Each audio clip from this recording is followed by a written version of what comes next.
Hey there, Father Michael here.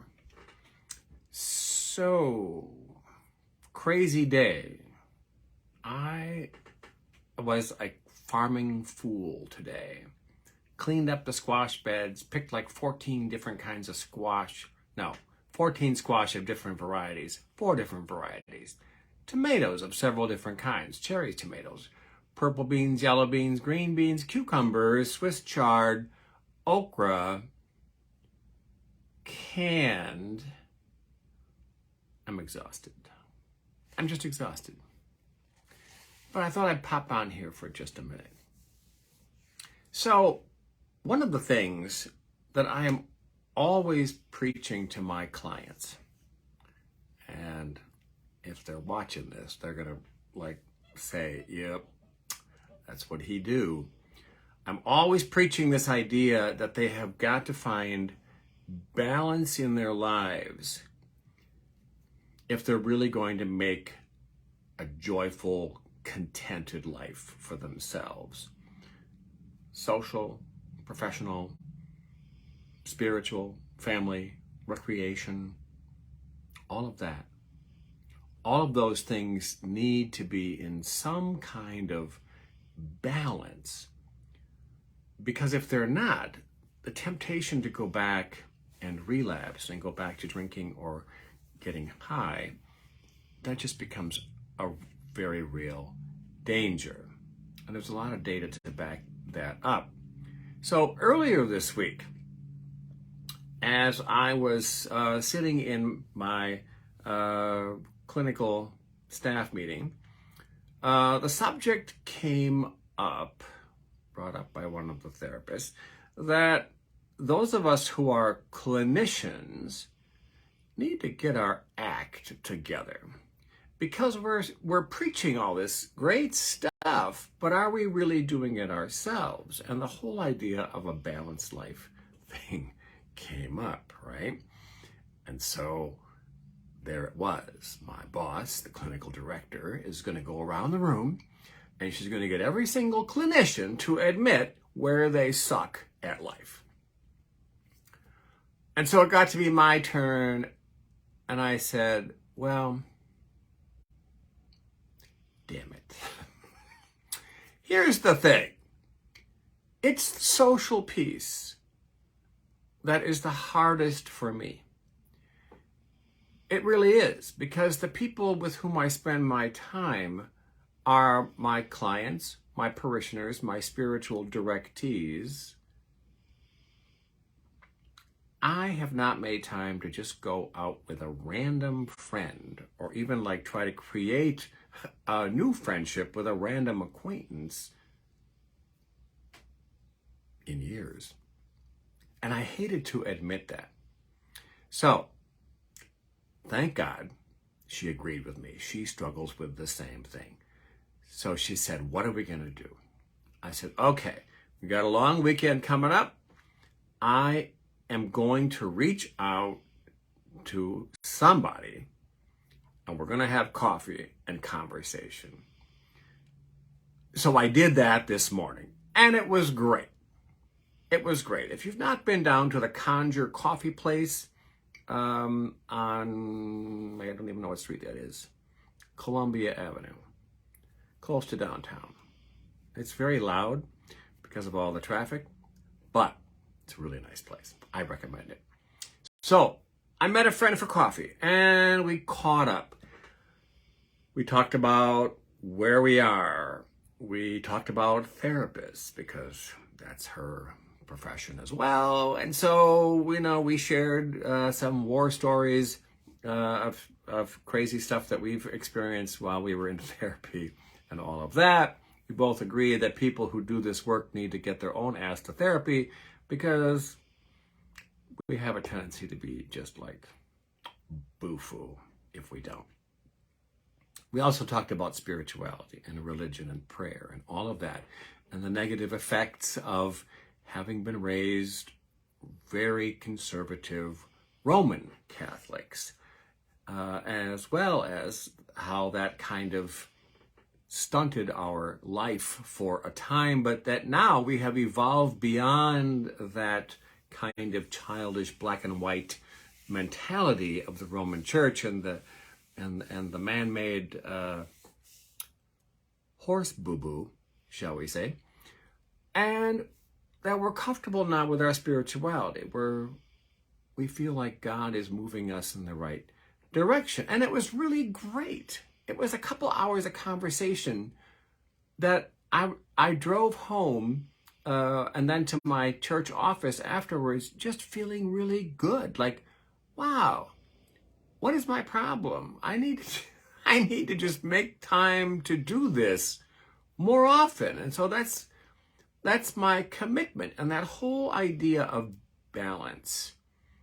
So many times, as I'm driving to my office then, I'm thinking about the balance thing. Like so many times in my 65 years of ratchetness, it's not all ratchetness, but a lot of it is.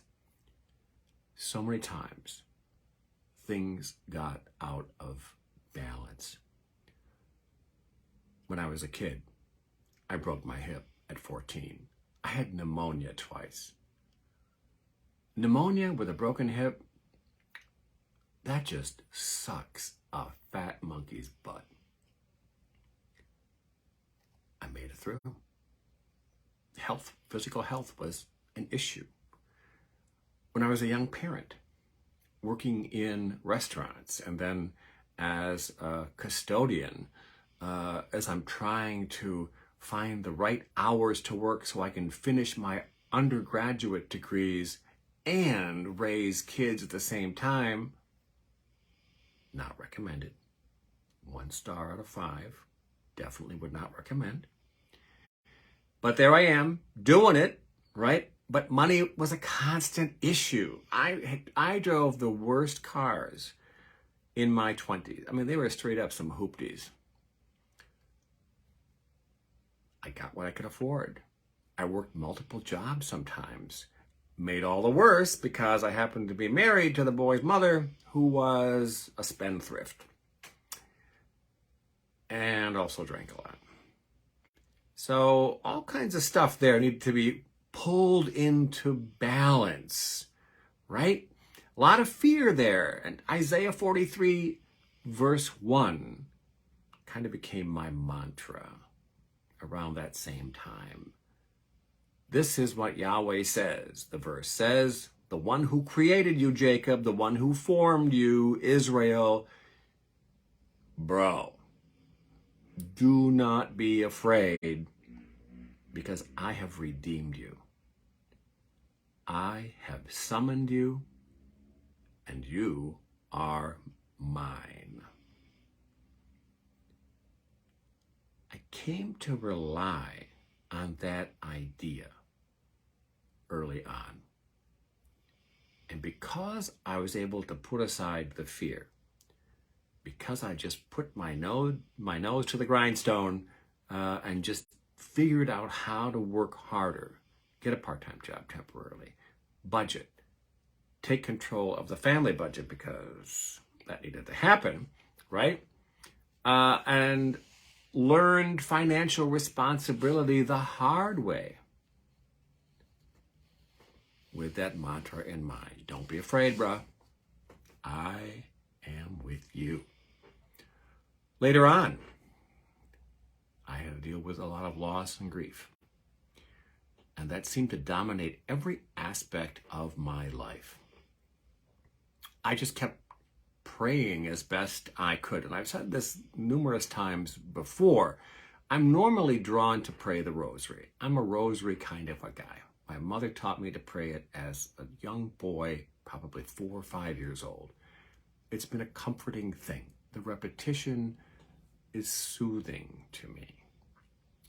It helps me sleep. But when I was lost in that dark time of sorrow and loss, I couldn't even pray those words. I just kept saying over and over, I believe. I believe. And just trusted that that was going to be enough to get me through. And it did. I prayed for jobs. I have prayed for good schools for my boys. I have prayed for the grace to be a good dad, somebody who was firm, but also crazy fun to hang out with and skip school with.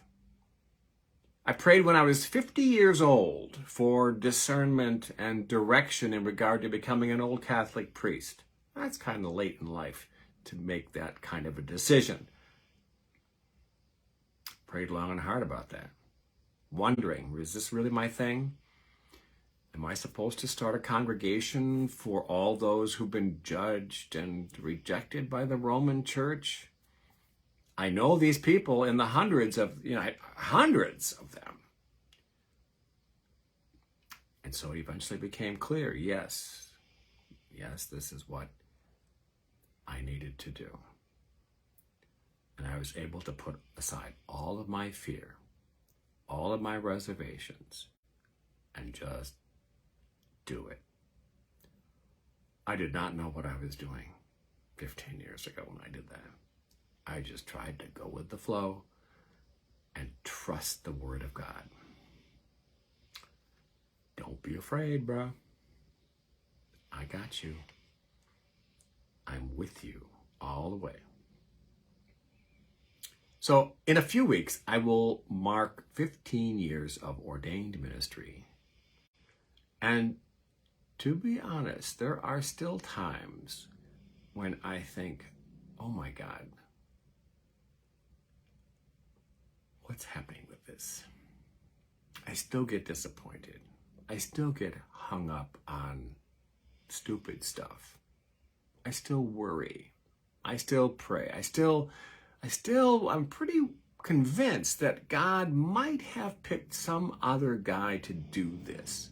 Somebody with, more skills. Somebody more in balance than I am. Somebody with more insight into how to make a parish that gathers only on Sunday into an actual community that gives a damn about each other. Maybe God might have found somebody with more savvy when it comes to reaching out to those people that I know are out there, who are hurting, who feel in their heart that this is who they're meant to be, but they just can't do it in the larger Catholic Church. God might have found somebody with a little bit better sense of direction when it comes to figuring out what to do next, how to take the church out of the four walls into the real world. And so every day I pray for balance and guidance and for help, because even now, 15 years later, I don't know much. I probably know less than I did 15 years ago, to be honest, but I do know for sure that God is the one causing all this upheaval in my life. God is the one that called me to do this ministry thing. And although it has not turned out the way I expected it to, the way I wanted it to, the way I really thought it would be, nonetheless, I'm reminded again and again that all of this is really just about my own faithfulness in being that priest. It's not about the business plan. It's not about the 5-year plan. It's not about meeting those benchmarks and all of that, or any of those lesser considerations. It's really just about finding balance and staying faithful. God has been with me through a lot of stuff. In every situation that I have been thrown into or created, during sickness, during financial stress, in times of need, in times of sorrow and deep loss. And by the grace of God, I'm still standing. Not completely in balance, to be sure, but still just trying to do the next right thing, to find a little more balance today than I did yesterday. Still trusting enough to put my fear aside and let go of those things like, what if? I should have. What else could I do? All that stuff. And just trust that inner voice of God. Bruh, for real though, I'm still with you. Don't be afraid. Pray with me.